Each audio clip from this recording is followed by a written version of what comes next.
അസ്സലാമു അലൈക്കും, നമസ്കാരം. ഉബൈദുള്ളയാണ്, മോട്ടിവേഷൻ സ്പീക്കറാണ്, കൗൺസിലറാണ്. ഇന്ന് ഞാൻ പറയാൻ പോകുന്ന കാര്യം മക്കളുടെ മുമ്പിൽ തോറ്റുപോകുന്ന മാതാപിതാക്കളെ കുറിച്ച് തന്നെയാണ്. അതിലേക്ക് പരിധി വരെ ഉത്തരവാദി മാതാപിതാക്കൾ തന്നെയാണ്. കാരണം ഞാൻ വീണ്ടും പറയുന്നു, ദൈവം നമുക്ക് മക്കളെ തരുന്നത് പുതിയ സ്ലൈറ്റ് വാങ്ങിയതുപോലെയാണ്. പുതിയ സ്ലൈറ്റ് വാങ്ങുമ്പോൾ അതിലെന്തെങ്കിലും എഴുതിയിട്ടുണ്ടാവുമോ? ഇല്ല, ഒന്നും എഴുതിയിട്ടുണ്ടാവില്ല.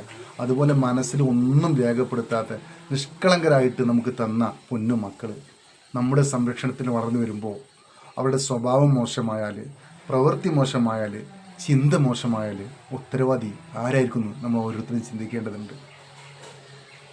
മക്കൾ അനാവശ്യമായിട്ട് മൊബൈൽ ഉപയോഗിച്ച് ഇൻസ്റ്റഗ്രാം വഴിയൊക്കെ ഒരുപാട് ചതിക്കുഴികളിൽ അകപ്പെടുന്ന വാർത്തകൾ നമ്മൾ ഇന്നും കണ്ടുകൊണ്ടിരിക്കുന്നു, കേട്ടുകൊണ്ടിരിക്കുന്നു. ഒരു ഉദാഹരണം ഞാൻ പറയട്ടെ. ഏക മകളുടെ മുമ്പിൽ തോറ്റുപോയ മാതാപിതാക്കളുടെ അനുഭവം കഴിഞ്ഞ വർഷം നമ്മുടെ കേരളത്തിൽ നടന്നതാ. ഇന്ത്യ കാക്കുന്ന പട്ടാളക്കാരന് പാകിസ്ഥാൻ പട്ടാളത്തിൻ്റെ മുമ്പിലും ഭീകരവാദികളുടെ മുമ്പിലും നെഞ്ചിരിച്ച് നിൽക്കുന്ന ഒരു പട്ടാളക്കാരന് സ്വന്തം മോളുടെ മുമ്പിൽ തോറ്റുപോയൊരു കഥ കേൾക്കണം നിങ്ങൾക്ക്. സാധുവായ മനുഷ്യൻ ലീവ് കിട്ടിയപ്പോൾ ഒരു മാസം നാട്ടിലേക്ക് ലീവിന് വന്നതാ. ഏക മകളുടെ സ്വഭാവത്തിലും പ്രവൃത്തിയിലേക്ക്, പെരുമാറ്റത്തിലേക്ക് സംശയം തോന്നിയപ്പോൾ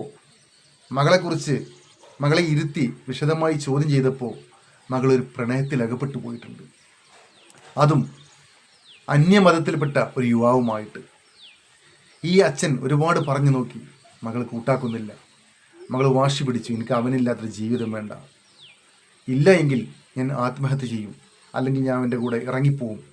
മകളുടെ വാശിക്ക് മുമ്പിൽ ആ പിതാവ് തോറ്റുപോയി.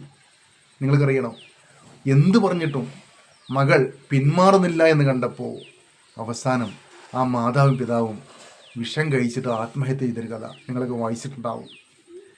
അവരുടെ ആത്മഹത്യക്കുറിപ്പിൽ അവർ കാര്യം എഴുതിയിരുന്നു, ഒരു കാരണവശാലും ഞങ്ങളുടെ ബോഡി ഞങ്ങളുടെ പൊന്നുമോൾക്ക് കാണിച്ചു കൊടുക്കരുത്, അത് ഞങ്ങളുടെ ഒരു അന്ത്യാഭിലാഷമാണെന്ന് എഴുതി വെച്ചിട്ടാണ് സാധുവായ പിതാവും മാതാവും ഈ ലോകത്തോട് ഇവിടെ പറഞ്ഞതെങ്കിൽ പ്രിയമുള്ളവരെ മനസ്സിലാക്കുക, കൗമാരം ഒരു ഡേഞ്ചർ സിറ്റുവേഷനാണ്.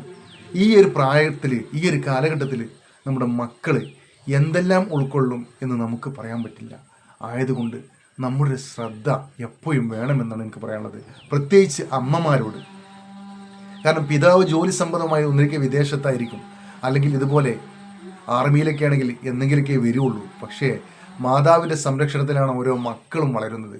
മാതാവിൻ്റെ ശ്രദ്ധയില്ല എങ്കിൽ നമ്മുടെ മക്കളൊക്കെ ഇങ്ങനെ ഓരോ കെണിയിലും അകപ്പെട്ടു പോകാൻ ചാൻസ് ഉണ്ട്. പിന്നീട് നമ്മൾ ദുഃഖിച്ചിട്ട് കാര്യമില്ല.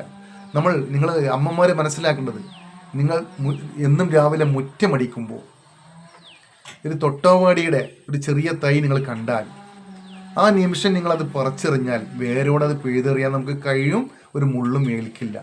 പക്ഷെ നമ്മളത് കണ്ടില്ലെന്നടിച്ച് അങ്ങോട്ട് ശ്രദ്ധിക്കാതെ ഒരുപാട് കാലം കഴിയുമ്പോൾ ആ തൊട്ടാവാടി വളർന്ന് പന്തലിക്കും. പിന്നീട് നമ്മൾ പറിച്ചെറിയാൻ ശ്രമിക്കുമ്പോൾ തീർച്ചയായിട്ടും മുള്ളേൽക്കും.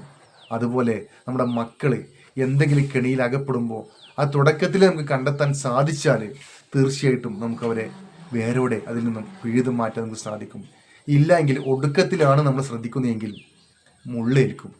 മക്കളിൽ നിന്ന് നമുക്ക് ഒരുപാട് മാനസിക പ്രയാസം ഏൽക്കേണ്ടി വരും. ഈ ഒരു സത്യം ഓരോ മാതാപിതാക്കളും ഓർമ്മിച്ചുകൊണ്ട് മക്കൾക്ക് വേണ്ടിയാണ് നമ്മൾ ജീവിക്കുന്നത്. മക്കളാണ് നമ്മുടെ സ്വപ്നം എന്നൊരു ബോധ്യം എല്ലാവർക്കും ഉണ്ടാവണമെന്ന് ഒരിക്കൽ കൂടി ഞാൻ ഓർമ്മപ്പെടുത്തുന്നു. നന്ദി.